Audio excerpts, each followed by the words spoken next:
morning. Seems like I'm back live. Put back my reference sheets here. I'm sorry yesterday I couldn't go back, but today is the plan. Let's keep going at it. Before I start, I like to make myself little goals, what I want to achieve today. Since today we have I have more time, and I might actually be called later on to help downstairs. So I don't know how many hours I'm gonna be able to allocate to work on the model, but I would like to have at least a solid hour, maybe a little bit longer. That would be great. So I'm planning like how far I would like to push the model for my goals for today, and I would like to have a blocked out of the body, the basic shapes for it, and then if I have time, maybe start blocking the border, the second border. I still have to start thinking about the design that I want to have for the staff. I like for example, in this concept, the staff it's very simple, but yeah, perhaps I should keep like the simplicity of the design, because he also mentioned that he liked this version of the three mages, and it's as well a very simple staff. So yeah, perhaps I'm gonna keep that, maybe add some runes and some little details, but that is a process that's gonna come later. Okay, so let's get started with it. I usually when I'm blocking shapes, I like to work with symmetry. The way I do this, usually I start with a cube, I divide it in the middle like this. With Ctrl R you can add a edge loop, and if you press S you can cancel, and then the division is actually in the middle.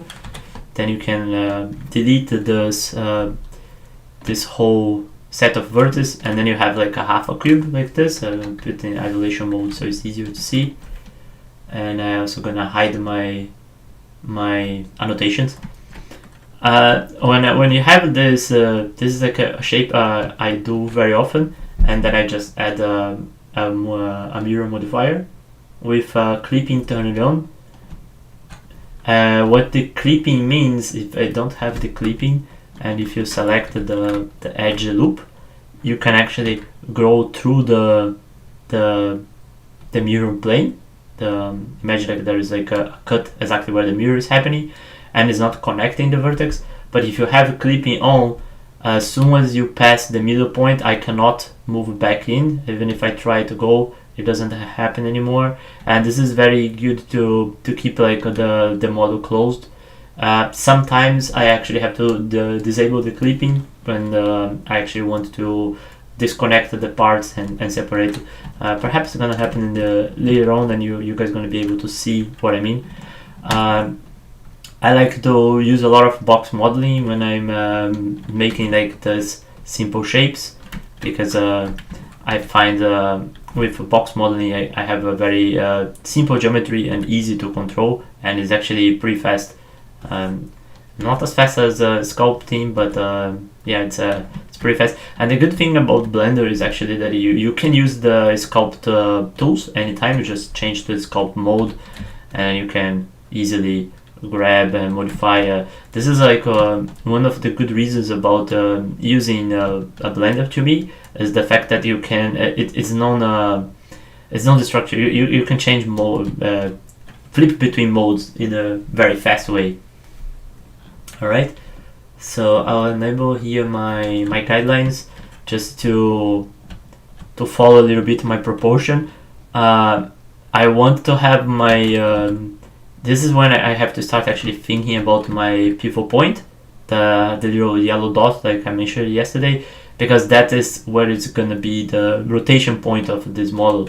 This is just the upper part of the body. So my idea is to I'm gonna create a new annotation to show what I mean. I'm gonna put in green. My idea is like to divide the body into sections. So I'm gonna make like this is one section, and then here is gonna be shoulder blade area, and then here one cut for the torso, and another one here for the belly, and another one here for the the pelvis area, and finally the pelvis. So these are the pieces I wanted to make, and then they are gonna have like a pivot point through here, right, always like more or less more in the center, because that's gonna allow me to articulate the model later on, because I'm gonna pair them together, and it's gonna be very handy to pose the character in a linear way. I also gonna divide the arms like this, like with a cylinder like for the upper body, for the part, a sphere for where the elbow is gonna be. Maybe perhaps 2 parts here, I'm not sure, or maybe 1, and then the hands, it's gonna be a very simple hand. So I'm gonna position this more or less.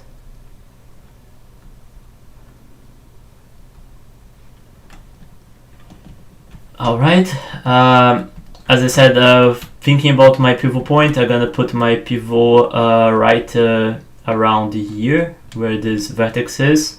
So in order to do that, I'm gonna snap the cursor to this point, and then I'm gonna right clicking and set the origin to the 3D cursor. So now my body rotates from that point on, and that's exactly what I need.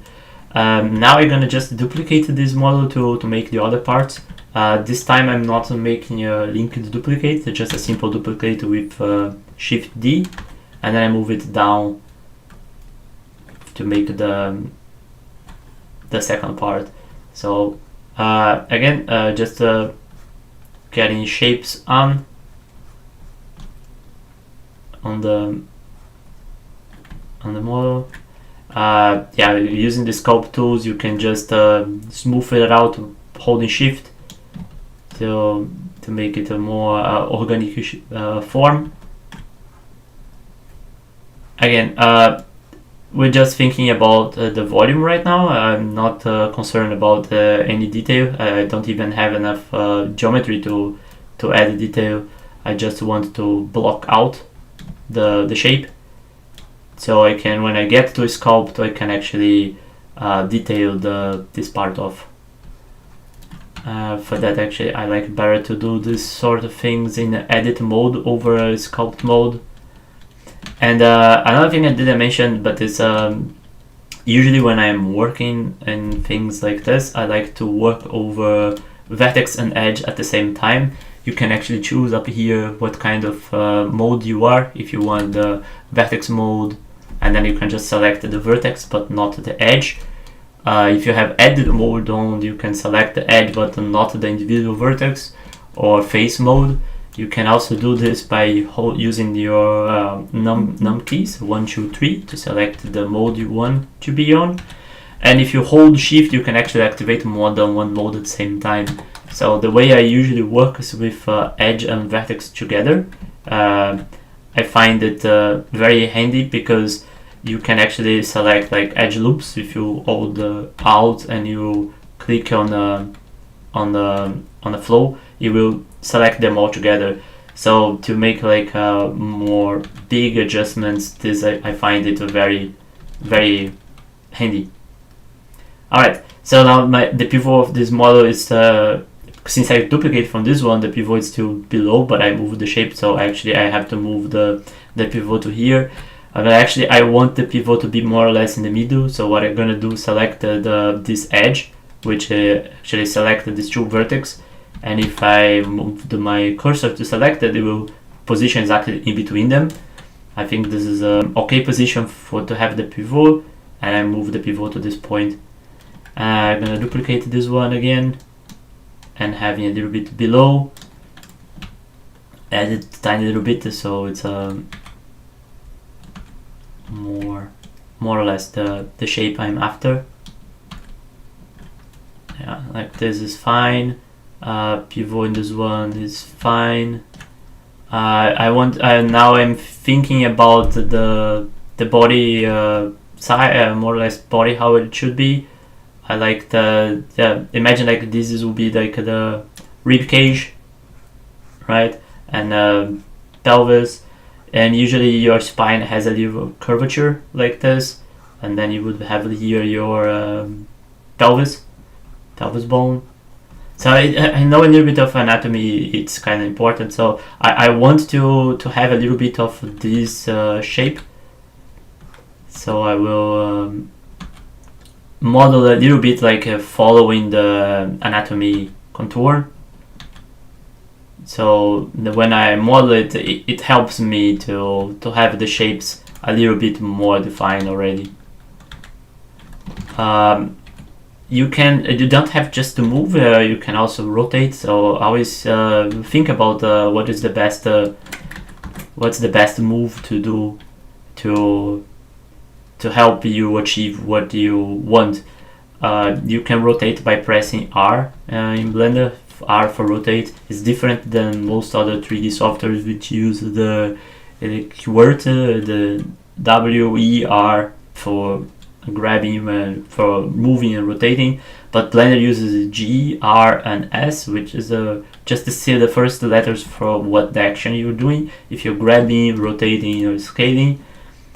So yeah, sometimes I just rotate, sometimes I grab. It depends. It's the kind of thing like it's weird for me to talk about it because I just do automatically and I don't really think about. And when you do it, if you keep doing it, it becomes like automatic and you don't really think about why you did it. You just do it. Just do it. Do it. Yeah, you guys saw this very funny video from the Pia LeBouf doing just do it. Yeah. Okay. Here I'm blocking the pelvis. Sorry, my alarm is ringing. So this is the fun part when I like to. Hold on, I still have to make my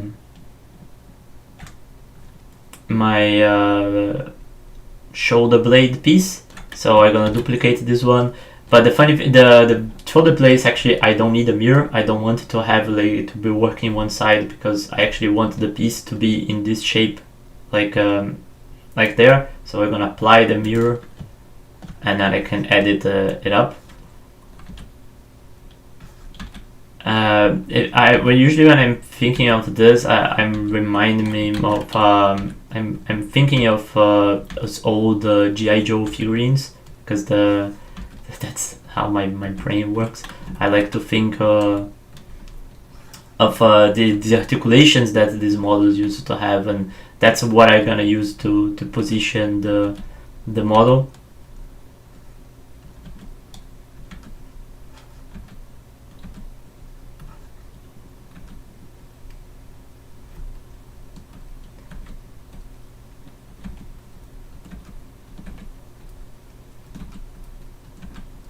So doesn't mind a little bit of overlap. Overlap is actually fine because when we combine them on the sculpt later on when the poses is found, I will fix all these seams anyway. So overlapping actually it's not a bad thing.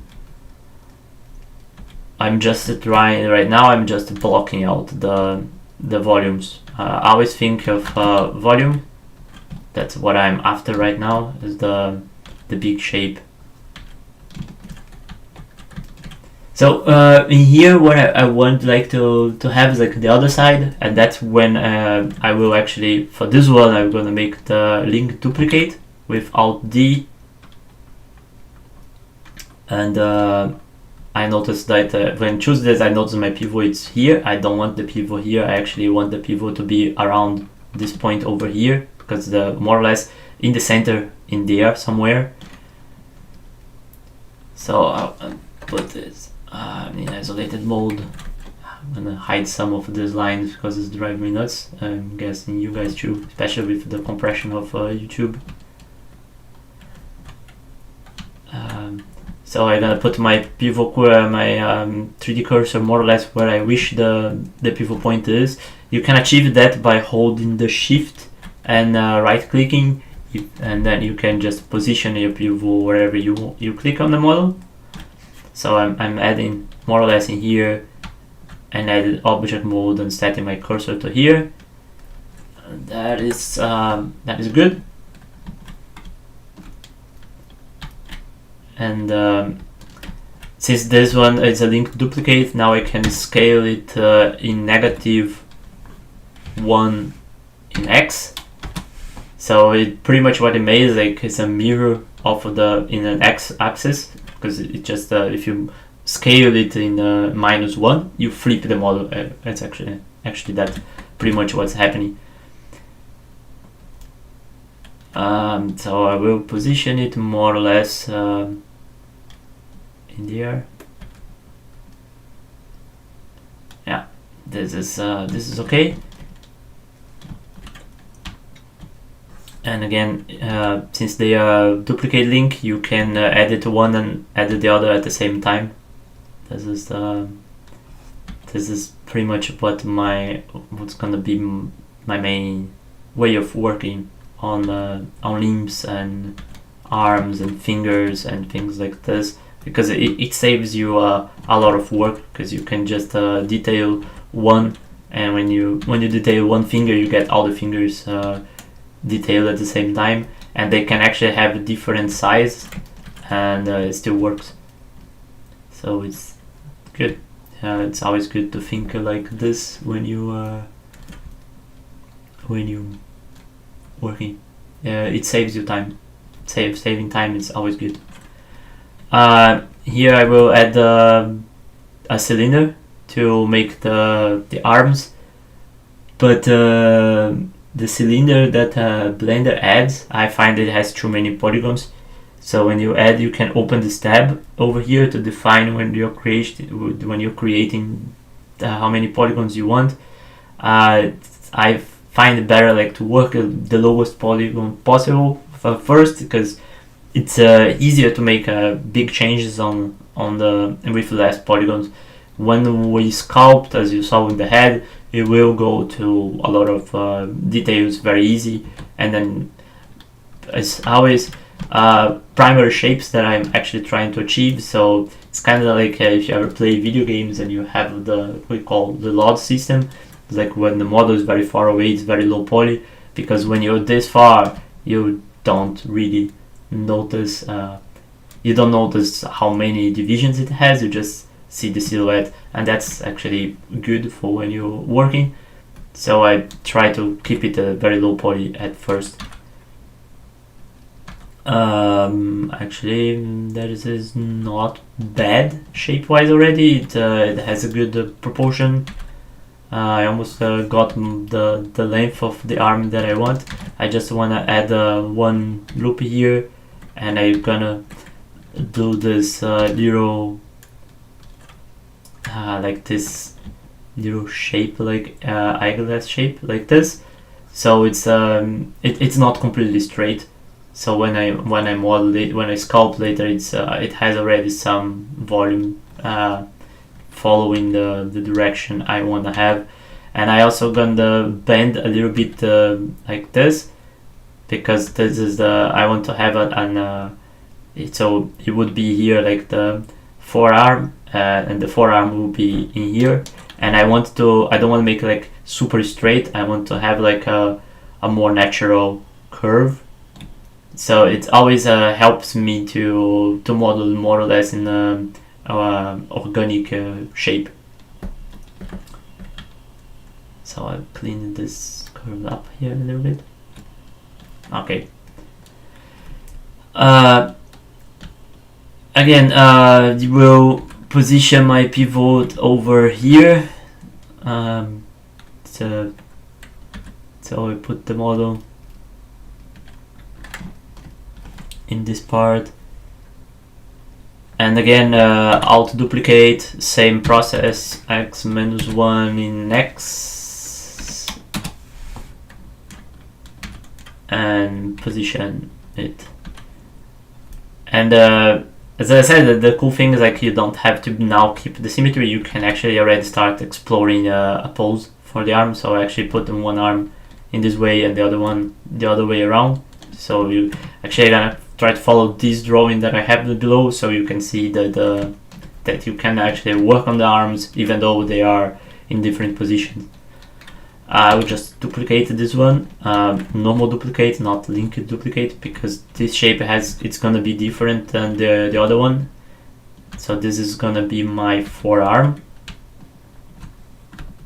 So the forearm, I want to model it in the way it opens a little bit more to the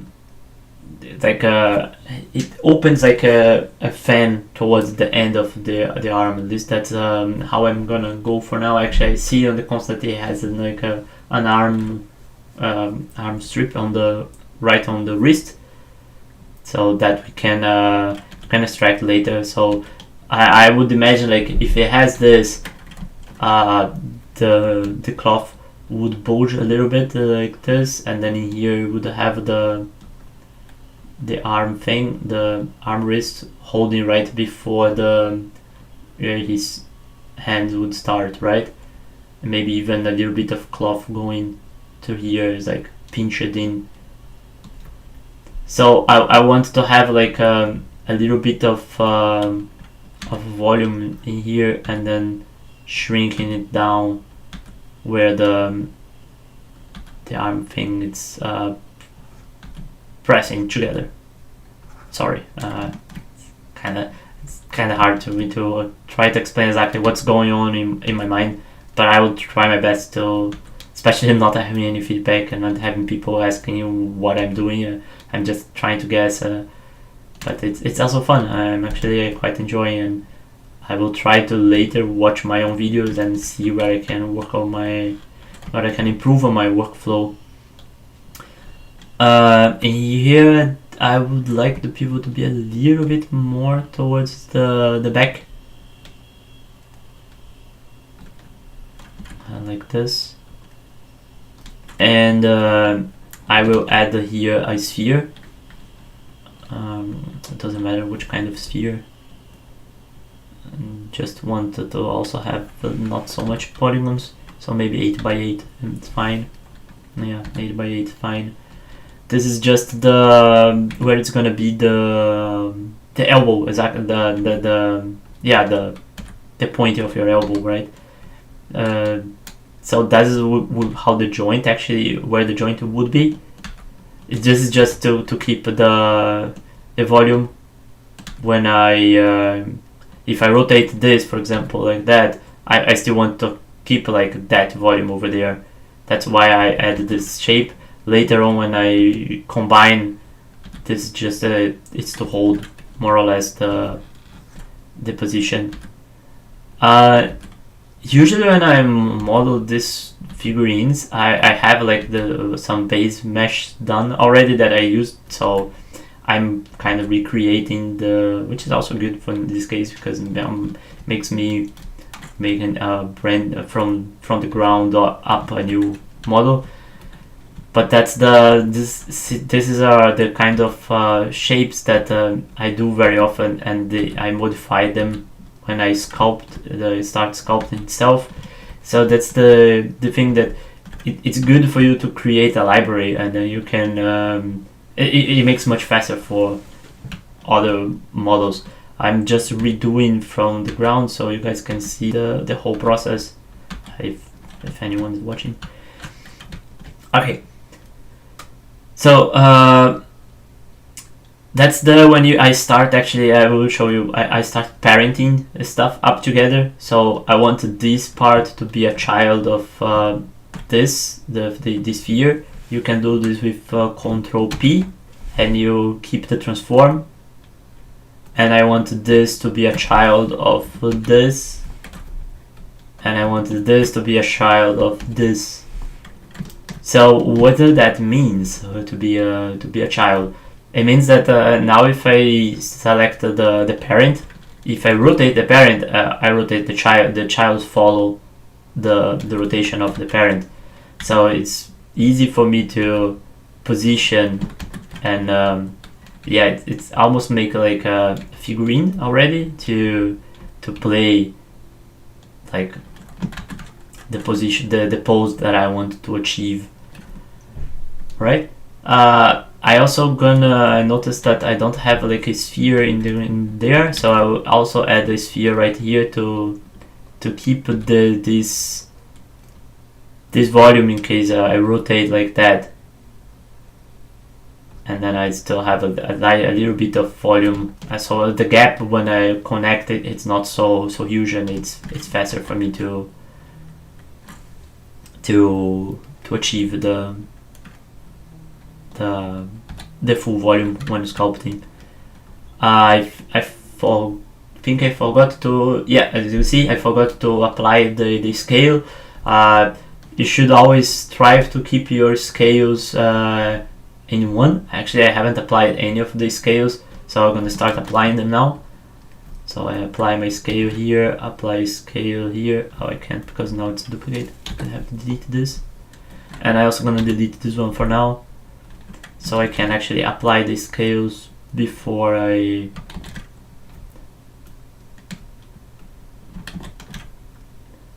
okay. And I want to break the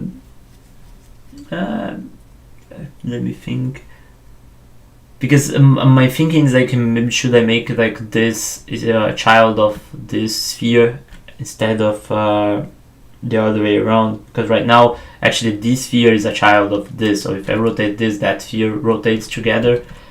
That's yeah, I mean it works. It's not that big of a deal. I will just break it anyway. You can break the parent by Alt P and you clear the parent.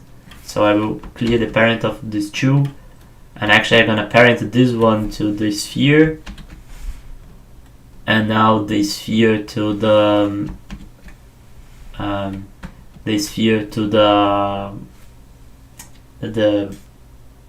pelvis, not the scapula. Alright, so now I have like a whole system here that I can position. I will finish it off by doing the hand, and when it's done, I will duplicate to the other side. It's better like this, so yeah, you guys gonna see in a moment.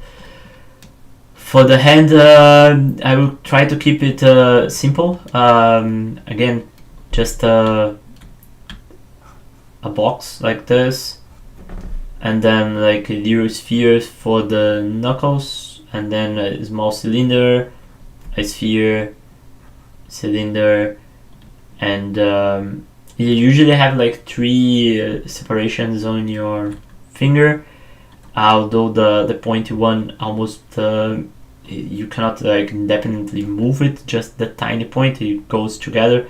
So I will just maybe add like a shape like this to the end, and when I have like this, I will link duplicate for the other fingers.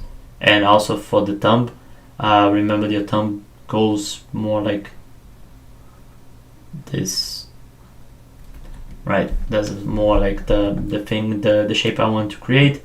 So I'll just create it right here, a cube, and edit mode, add a little bit of volume to it, so it's not perfect square. And also it's good to know that your hand is not flat like this. It usually has like a curvature like that,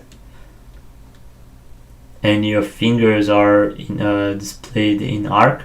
So keeping this in mind when you're modeling the shape.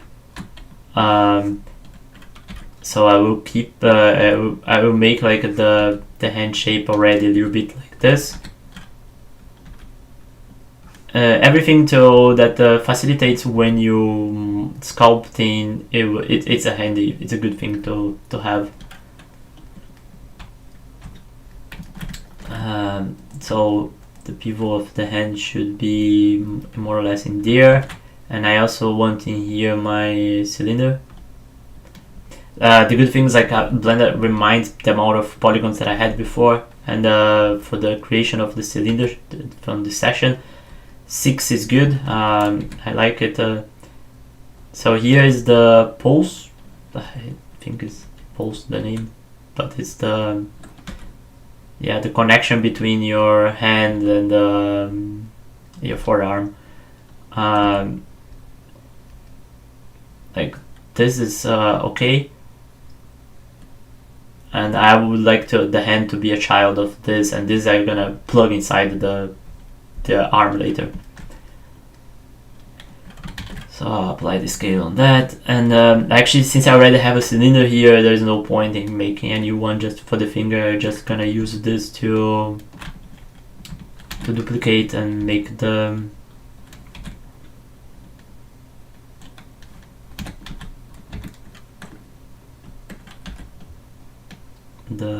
shape of the finger. Play the scale, and yeah, again, and now I here gonna add the sphere. Actually, I think I'm gonna lower it even more, maybe to 6 by 6, and I put 0.1. Yeah, this is a better sphere.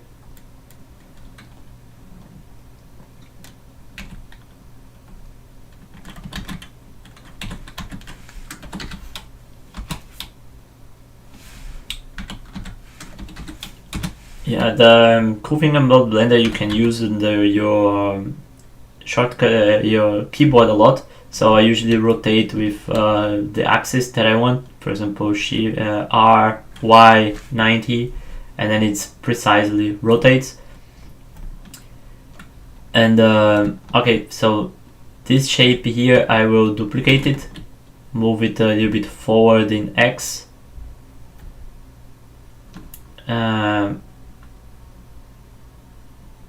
Sorry. What I'm gonna do actually here, I'm just gonna combine these two shapes together. You can do this with Ctrl J, J with this letter, right? This for join, and now this is one shape, and you can see the pivot point. It's already in the middle of this sphere, and this is not bad, because now if I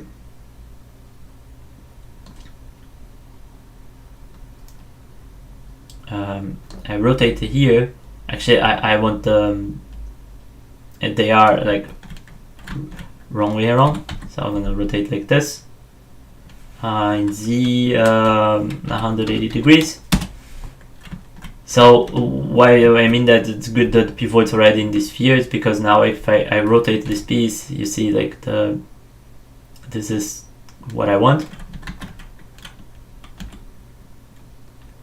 And I'm gonna put a little bit of a turn, so it's the finger has a little bit of a curvature, like that, and that will be like a finger, like that, and here would be your fingernail, the fingertip, and thumb, right? So I guess you guys can see what I'm going for. And duplicate the last one, and this is the pointy of the finger. And for this one, actually, I'm gonna edit a tiny little bit. I will connect these two edges to split, and I'm gonna smooth it out a little bit just to make like more into a tip of the finger. And I will just keep a little bit of volume here. Okay, so this would be a finger for our purpose. So this part here, it has to be a child of this, and keep the transform, and this one is a child of this. You can also lock rotation of this is like what these little locks are here for. So for example, I don't want my finger to rotate like this way, right? This is, if you can see, is it would be the rotating in my z-axis. I don't want this sort of rotation, so I will lock the z rotation on all of them. But this one, I want to be able to rotate like this, but the other ones I don't want. Actually, this one I want to be completely free. So now I can actually, I think I can actually lock also my R axis, so my finger can only rotate. Sorry, I locked the location, not the rotation. Not the X, but the Y. So now my finger can only rotate up and down like this, and not sideways. And this is good. This is exactly the sort of thing that I want to have. So now as you can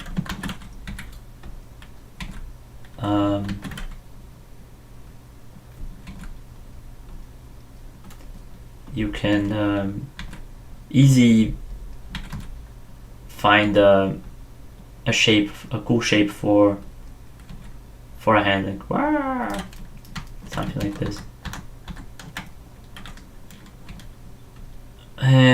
Yeah, sometimes it's good to have freedom, to have all the axes free, so you can better find a unique pose.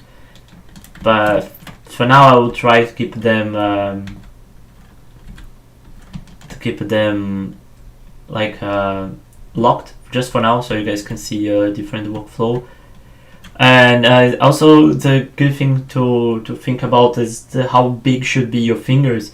Usually a finger is more or less the same length of your hand, of your palm. So it would be like this. I actually think my fingers are a little bit tight on the long side. So I will scale from this in Z like that. If you press double times Z, you go to the Z of the object itself, and then I can apply the scale. Okay, so this is feels a little bit more better. And now that I have like one set of finger, I can now that's when I'm gonna alt duplicate to have the link duplicate.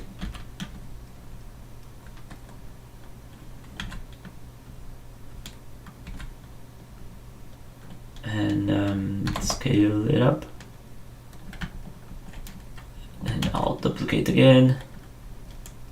Again, think about the curve, and you can just work like on the base one, because since the other ones are child of it, they're gonna follow it.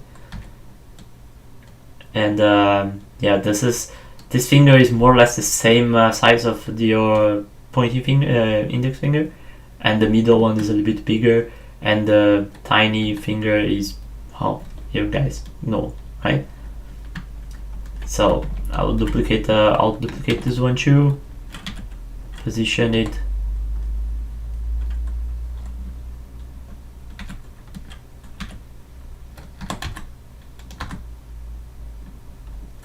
more or less like this.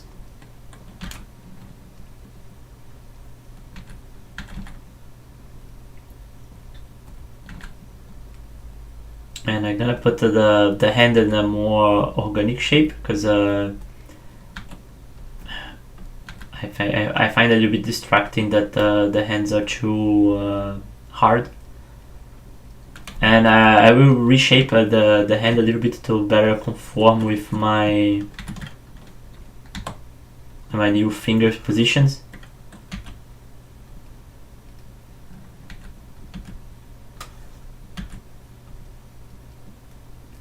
Something like this. It looks okay. And I will also link duplicate this for the thumb.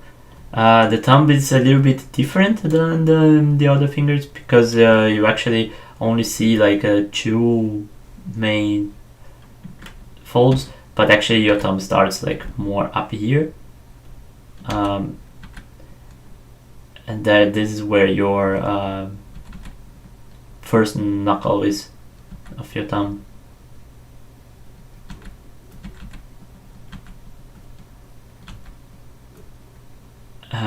For the thumb bar, they usually it's a little bit bigger sideways, so I'm going to scale it up on the X axis, so it's a little bit more thick like this. It's just so it's a little bit different from the other fingers. This will help me later on to when I'm sculpting. And now I want like all the fingers, the base fingers, to be a child of my hand. So you select them all, and the last object is the object you want to be the parent, and you Ctrl P, and you keep the transform, right? So they have their own transform point, and they don't move to the exact pivot of the hand. And the hand I want to be a child of this this cylinder that we did.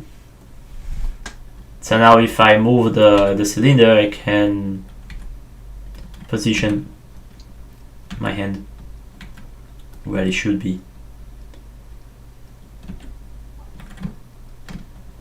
Right, so you can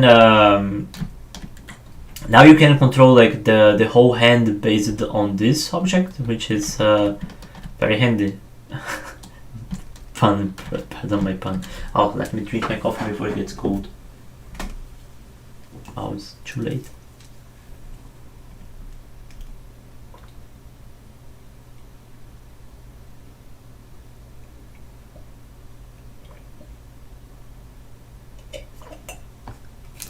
Sorry about that.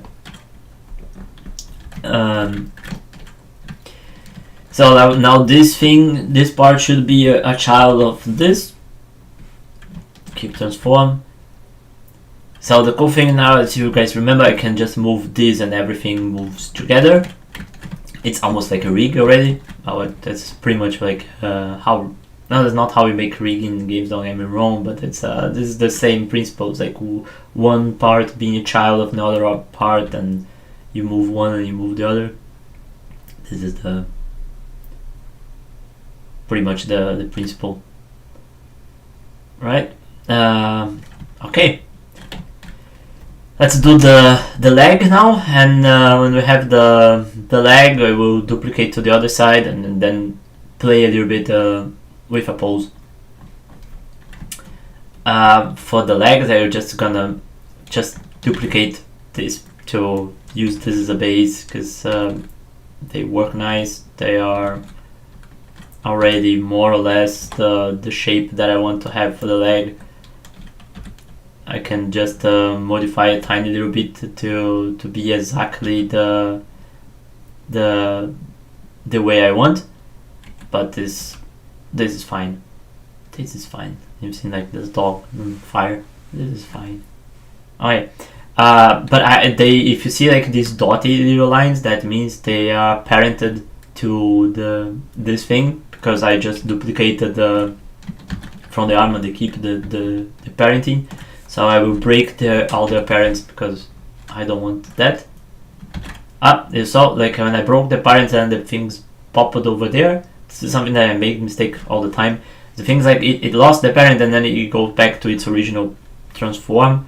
But when you break the transform, you have this option, the clear and keep the transformation, and then they stay where you put it, and that's more what I want. You see, I scaled it up, so I should also apply the scale from the objects. It's always good to always remember to try to have your scales with 1. I already have like stuff here that I applied scale. This is not real a problem because they are linked duplicates, and as long as my original one has like the scale set it good, the other ones should be fine. Yeah, shouldn't be that much of a problem. If it is, I apologize. So I'll model it a tiny little bit more. Again, legs, the same mentality as arms. Yeah, the when the cloth come down here, I wanted to toggle inside the boot, right? So I want to have like it's exactly the same here. I want to have a little bit of geometry going like that, and then toggle inside of the boot. And I also want to have like a sphere more or less in here to keep the volume for when I rotate the part. Like even if I rotate the part, you still have like the volume there. This is good. That's what I'm looking for. So this one is a child of this, and this one is a child of this, and this one is a child of this. Checking the transforms, one good. This one not. I'm gonna apply the scale. Okay. And last but not least, let's model the feet, the boot, because this is the last part for before I actually start sculpting a little bit. For that, I'm just gonna use this shape. I mean, you can always make a new shape, but if you already have like some volumes there, why don't use that for your advantage? Okay.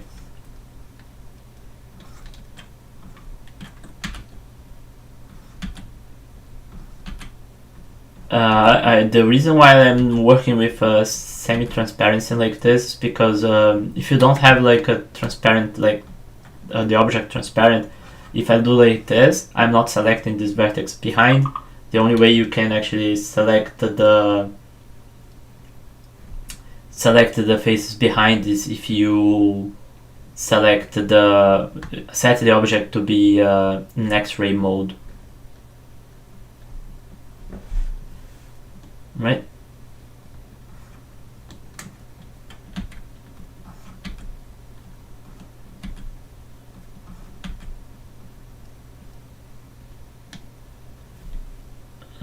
Hold on, I'm gonna have to make a tiny little pause, and I'll be right back. Apologize.